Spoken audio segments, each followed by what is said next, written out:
Okay, today we're going to be weaving together and we're going to make what's called a plain weave or a tabby weave. It's just a basic type of weaving, the same kind of weaving that can be used to make many of the clothes that we wear. Like for example, the button-up shirts that are often worn with ties and suits. Those are made by a plain weave. Other types of clothing are made with different patterns of weaving. But this type of weaving is just a very basic pattern of over, under, and then under, over. And it just continues to repeat back and forth in an A-B pattern. So let's get started.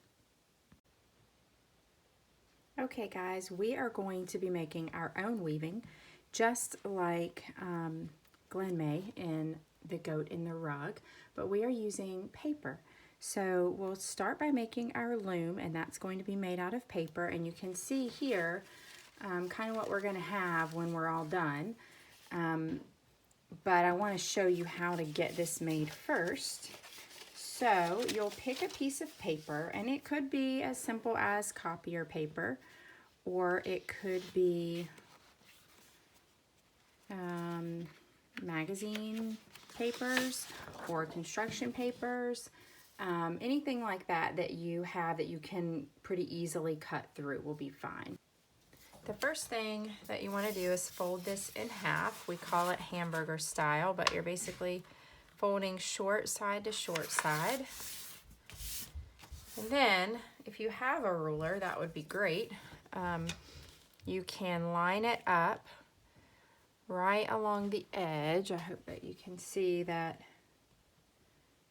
the ruler is sitting right on the edge of that paper. Oh, and notice, this is super important, that it's open right here. The fold is down, kind of closest to your belly as you're sitting in front of your work.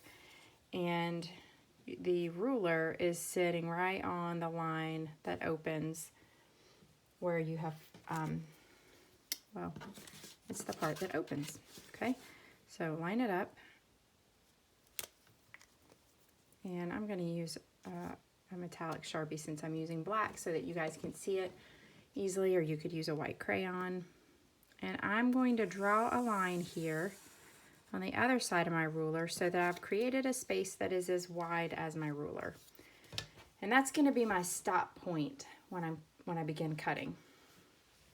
If you don't have a ruler, you might have something that is, you know, equal distance all the way across like a ruler, or you can freehand it. Sometimes I use my fingers to just kind of mark off a certain amount of space, so maybe 2 fingers width. So you could put your, let's see, I'll show you on this side.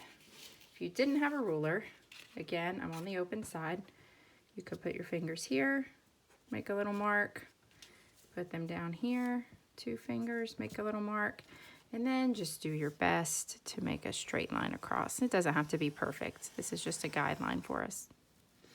Okay, so now we are going to be drawing the lines. That will be what we cut here, okay?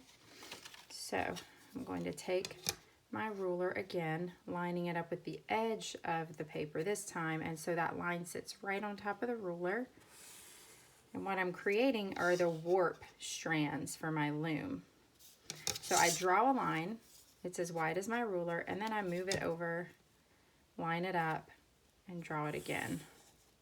Same thing, over and over, all the way across.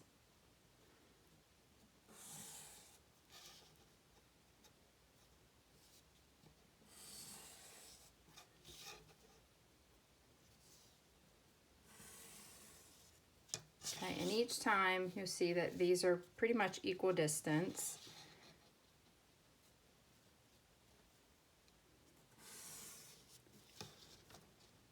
Now when I get to the end, I always want to be careful that I'm not cutting a really super skinny strip here, but this one's not too bad, so I'm just going to leave it. If it was any thinner than that, I'd probably not draw the line and just leave a wide strip here. So now I'm ready to cut. I'm going to leave it folded. I'm starting at the fold, cutting on the lines I drew, and then stopping when I get to my first guideline. And yes, I'm cutting through both layers while it's folded.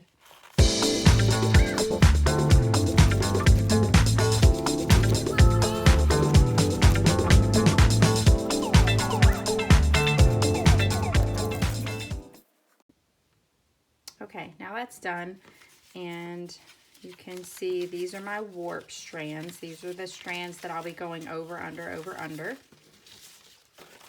On this side, it's nice and clean, so this will be my front. I'll leave that to be the back, okay? Now we need to cut our weft strands, and just to give you an idea of what that means before we start here, the weft are the strands that run across this way. So, like this, and I'll explain that more in just a minute, okay? So we need the pieces of paper that are gonna do that. So, we have a few different options. Again, you could use white paper. If all you have is white copier paper, then I would suggest that you draw a full picture on one of them, or maybe both of them. It could be a picture of something like a tree, or a deer, or a big heart, or something like that. Or it could be just designs like swirls and lines and shapes and stuff like that. So that way it would give it some color. Or if you have construction paper like I do, you could use that. Or you could use just a magazine. So if you have magazines at home that you don't really need, something that could be just kind of fun and free to do would be to just sort of open it up, find a little section, and just cut some strips. And then you aren't really worrying about what colors you've got, but you're just kind of taking a chance with it, okay? And then you can just kind of see what you end up with, that sort of thing. So that's another way to get some weft pieces. Or if you happen to have construction paper like I do, you can use that too. Okay. So just to keep this simple and quick, I'm going to go back to that. And again, same thing I told you before with a ruler. If you have one, you can use it, but if you don't, you can also just kind of eyeball it and draw your lines, or use your hands as a sort of guide like I showed you a minute ago. So I'm going to just quickly, I've got two colors layered here, light blue and dark blue, and I'm just quickly going to make some strips.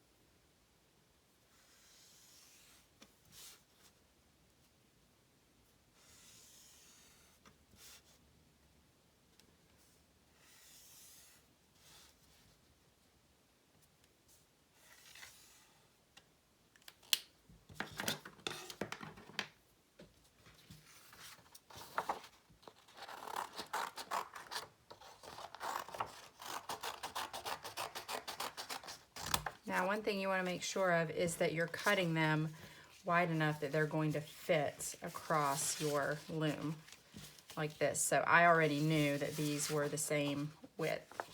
So you'll want to make sure of that with your papers that you're working with too.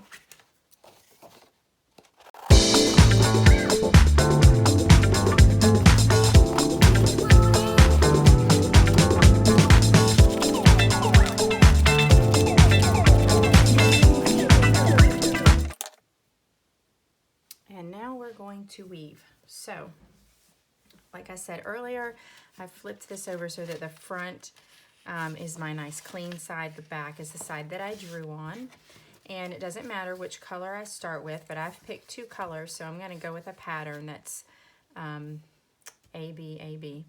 So I start with my weft paper going over the first strip and then under.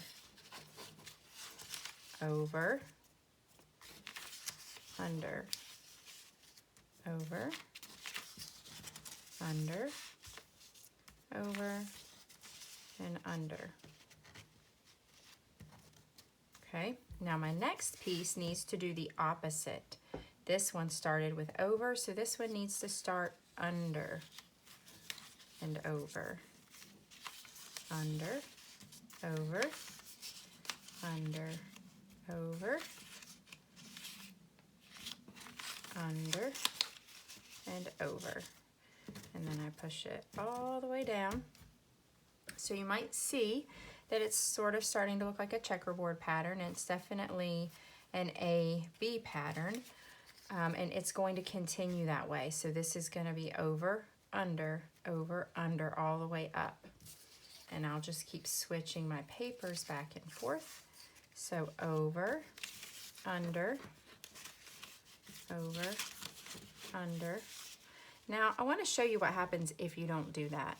This is called a plain weave or a tabby weave, and it's the most basic type of weave. And basically your strands are holding themselves up since they're doing the opposite. It makes it so that your pieces can't push through, so it holds everything together. If I were to take this strip and do the same thing as this row, under first, then I'm going to have a real problem because it's not going to hold itself together anymore. So I'm doing under, over, just like I did here, under, over, under, over, under, over, under, over, like this. And then notice how if I push them down, they can just slide right together like that. So that's not going to work. It's not going to hold itself up that way. So if you see that happening, then you know somewhere you were not switching your pattern like you're supposed to. So here we've got over, under, over, under.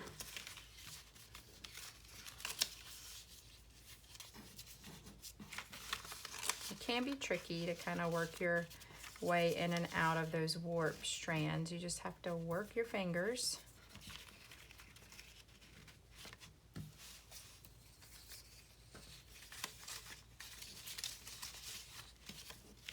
Okay, so notice again, I did the opposite of this one. Under, over, under, over, under, over. Pull it through.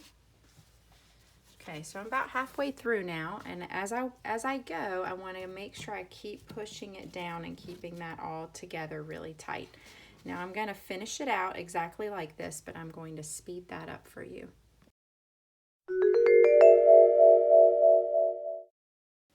Okay, finally, I wanted to show you a few ways that you can go a little step further and add a little more excitement or creativity to your work. So thinking back about those strips from the magazine that I cut out, and I've cut out a few more, one thing you can always do is weave on top of the strips that you already have, but you're going to want these to be skinnier than the ones that you have, and these are kind of close to the same size. So I'm going to take them and cut them down a bit, and then I'm going to weave these on top of the weaving that I already have. Another way that you guys could decorate these if you want to is maybe with stickers or stamps. You can make little prints on top of them or stickers on top of the squares.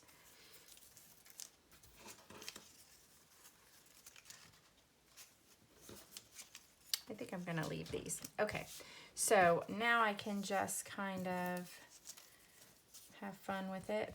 I'm not really going to worry too much about what colors I'm using where. And I'm just weaving right on top of the strips I already have. And you can decide for yourself if you want to leave them hanging off or cut them down to match.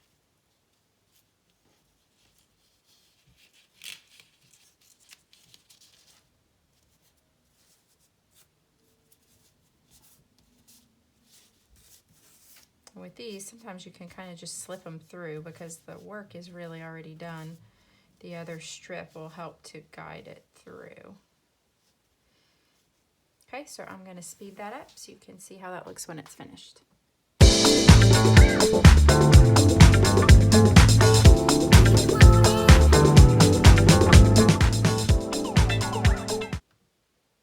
Okay, so that's all done. And then I could get a glue stick and come back and glue these pieces down so that they won't shift back and forth. That's definitely what I would recommend to do in class. You can decide for yourself if you want to trim it down so that they all match and meet up with the sides of your loom, or you can leave it hanging out like that. I've certainly seen that in lots of weavings that are for art as opposed to for something like a rug or a basket or something like that.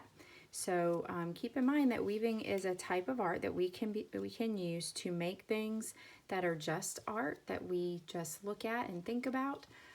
But it is also a type of art that can be used to make things that we need and use every day, like rugs and fabric and baskets and things like that. Okay, so make your weaving and upload it for me on Canvas, and I hope that you have fun.